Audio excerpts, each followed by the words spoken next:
بسم اللہ الرحمن الرحیم۔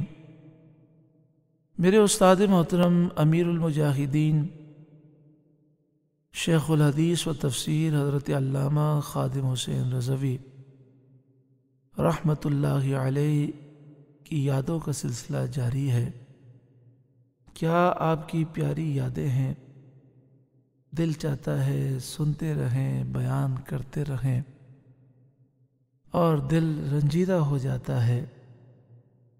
افسوس امت ایسے عظیم قائد سے محروم ہو گئی۔ اللہ ان کے مشن کو قائم و دائم رکھے اور ہمیں ان کے مشن کو پایہ تکمیل تک پہنچانے کی توفیق عطا فرمائے۔ امیر المجاہدین کا سفر زندگی انہی کی زبانی جاری و ساری تھا۔ آگے سماعت فرمائیے۔ امیر المجاہدین فرماتے ہیں، میری والدہ پڑھی لکھی نہیں تھیں، لیکن کمال کی فہم و فراست رکھتی تھیں۔ ان کی باتیں آج بھی میرے لیے مشعل راہ ہیں۔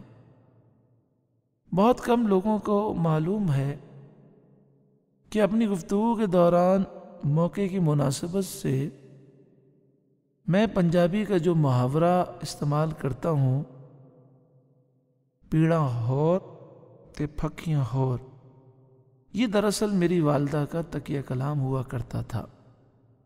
اس کا مطلب ہے کہ درد اور ہے، دوائیاں اور۔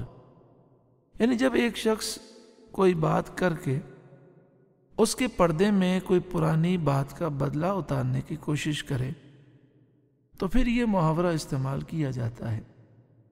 کوئی رشتہ دار اس نوعیت کی کاریگری دکھانے کی کوشش کرتا تو والدہ عموماً یہی محاورہ استعمال کرتی تھیں۔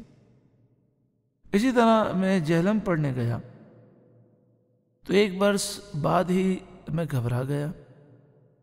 یہاں پر میں عرض کروں گا کہ امیر المجاہدین جب جہلم گئے پڑھنے کے لیے 8 سال کی عمر تھی۔ 8 سال کی عمر بہت چھوٹی ہوتی ہے۔ اکیلے پڑھنے کے لیے گئے۔ مدرسے میں وہاں طلبہ تھے، مدرسے میں دقت زیادہ تھی، تکلیفیں زیادہ تھیں، اور پھر کھانا بھی مدرسے میں نہیں بنتا تھا، گھروں پر جانا پڑتا تھا۔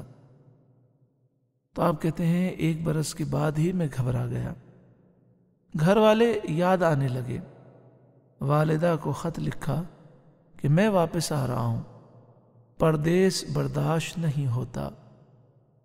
والدہ نے میرے بڑے بھائی امیر حسین کو کہا کہ خادم حسین کو خط لکھو۔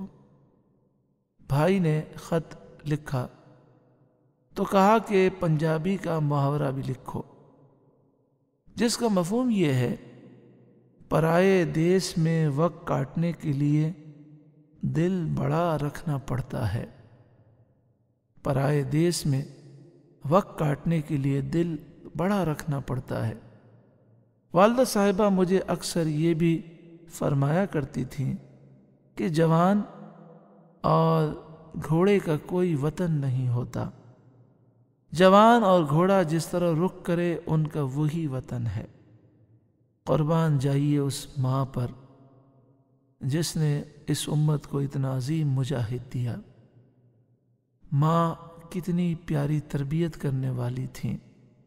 اللہ ہماری بہنوں کو ایسی ماں بننے کی توفیق عطا فرمائے کہ بچوں کو مجاہد اسلام بنائے۔ استاد محترم کی والدہ کے اللہ درجات بلند فرمائے۔ آپ کو اللہ نے ایسی فہم و فراست عطا فرمائی کہ کہیں آپ ہوتی ہیں اور مسجد سے اذان کی آواز آتی، اگر مؤذن سنی صحیح العقیدہ ہوتا تو فوراً پہچان جاتی، اور اگر کہیں آپ ہوتی ہیں اور اذان دینے والا بد عقیدہ ہوتا تو آپ فوراً پہچان جاتی۔ استاذہ فرماتے، میں نے ایک دن کہا، آپ کو کیسے پتہ چلتا ہے کہ یہ جو آواز آ رہی ہے یہ ایک عاشق رسول اذان دے رہا ہے؟ تو فرماتی، بیٹا جب عاشق رسول اذان دیتا ہے تو عرش سے آواز آتی ہے۔ اللہ تعالیٰ اس عظیم ماں کے درجات بلند فرمائے، اور اللہ تعالیٰ ہمیں امیر المجاہدین کے فیض سے منور فرمائے۔ امیر المجاہدین کا یہ قول آخر میں سماعت فرمائیے۔ آپ فرماتے ہیں جو ناموس رسالت پر بات نہ کر سکا وہ یہاں بھی مردہ، قبر میں بھی مردہ اور حشر میں بھی مردہ۔ انسان دین کی خدمت کا دعویٰ کرے اور ناموس رسالت پر خاموشی اختیار کر لے، بات ہی نہ کر سکے، تو واقعی وہ دنیا آخرت میں مردہ ہے۔ اللہ تعالیٰ امیر المجاہدین کے صدقے میں ہمیں ناموس رسالت کا محافظ بنائے، آمین، بجاہ سید المرسلین صلی اللہ علیہ وآلہ وسلم۔